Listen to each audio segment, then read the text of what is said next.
उद्देश्य तो मैं नहीं कहूंगा, क्योंकि ये भावनाओं का मुद्दा है, और जो बात भावनाओं के साथ जुड़ी होती है वो उद्देश्य नहीं होता। हाँ, संदेश की बात है। संदेश में ये देना चाहता हूं कि एक ही पंडाल के अंदर हिंदू मुस्लिम कन्याओं का विवाह और निकाह कराना अपने में एक बहुत बड़ी चुनौती है, और मुझे लगता है कि सभी सहयोगी साथियों के समर्थन से, क्षेत्र वालों के समर्थन से, प्यार से हमने हर बार इस चुनौती को स्वीकार किया और उस पर विजय प्राप्त की।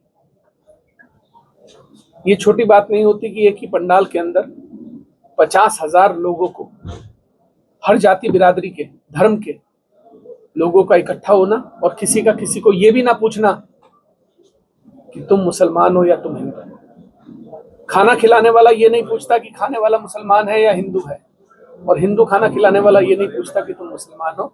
ये अपने में एक बहुत बड़ी चुनौती है, और इस चुनौती को हमने सभी क्षेत्रवासियों, सभी ने ये दिखा दिया कि जब बात भावनाओं की होगी तब जाति धर्म से ऊपर उठकर मानवता का एक मिसाल हमारे क्षेत्र के लोग पेश करेंगे। मैं सभी को धन्यवाद देना चाहता हूं कि आप लोगों ने जो आशीर्वाद दिया, मैं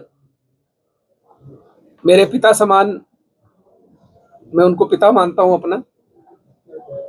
हमारे बाबा भूरी वाले कश्मीर सिंह जी अमृतसर से लंबी यात्रा करके अपने पंथ के साथ यहाँ पहुंचे, और अभी नहीं, जब जब इस क्षेत्र को उनकी जरूरत पड़ी, जब जब कोई सामाजिक कार्यों की बात आई, वो हमारे साथ रहे। उनका आशीर्वाद हमारे साथ रहा। मैं उनका धन्यवाद देना चाहता हूँ। उनके आज साथ आए पूरे सिख पंथ का धन्यवाद देना चाहता हूँ। इसके अलावा मेरे जिगरी दोस्त भाई मासूम शर्मा जी का धन्यवाद देना चाहता हूँ। मेरे बड़े अजीज, मेरा छोटा भाई जिसको मैं अपने दिल का बड़ा करीबी मानता हूँ, फाजिल पुरिया का धन्यवाद देना चाहता हूँ कि वो कल रात से यहाँ पर डटे हुए हैं। ये बहुत बड़ी बात है। एक छोटा भाई अपना फर्ज इस तरीके से किसी के लिए निभा सकता है, उनका धन्यवाद देना चाहता हूँ। मैं खानपुर के लोगों का धन्यवाद देना चाहता हूँ। मैं पूरे हरिद्वार जनपद के लोगों का धन्यवाद देना चाहता हूँ कि आप लोगों ने इस महाकुंभ को, क्योंकि मुझे इस बार उम्मीद नहीं थी कि 25,000 से ज्यादा लोग होंगे, लेकिन ये आंकड़ा आज 50,000 पार कर गया। ये एक, मुझे लगता है, हरिद्वार का अपना पहला ऐसा उदाहरण है, या देश का कहूंगा, कि जहां पर सभी जाति बिरादरी के लोग, सभी धर्म के लोग एक पंडाल के नीचे एकत्रित हुए और हमारी उन सब बेटियों के सपनों को साकार करने में मदद की, जिन बेटियों को ये भी नहीं पता था कि कभी उनका विवाह होगा या नहीं। टोटल आंकड़ा कितना होगा? आज के आंकड़े मिलाकर लगभग 852 कन्याओं का विवाह हम संपन्न करा चुके हैं। संकल्प क्या है? 1000 का संकल्प था, जिसे मैं 2026 तक पूरा कर दूंगा। उसके बाद अगला संकल्प हमारा 2000 का है।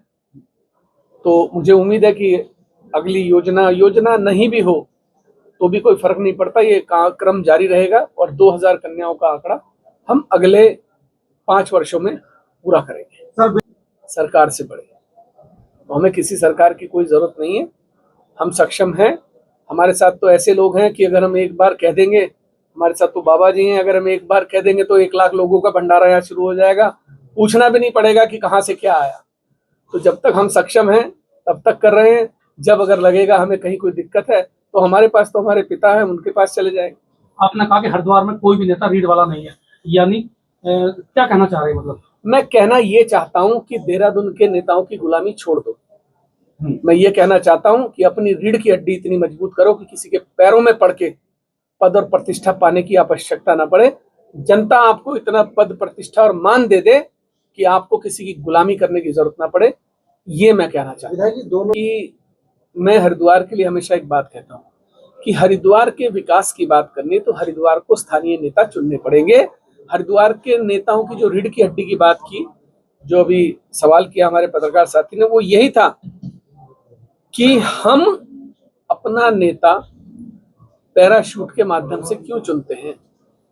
क्या हम सिर्फ वोट देने की मशीन है? अपना नेता स्थानीय चुनिए, किसी को चुनिए, उसको चुनिए जो आपके सुख दुख में हमेशा आपके साथ खड़ा रह सके।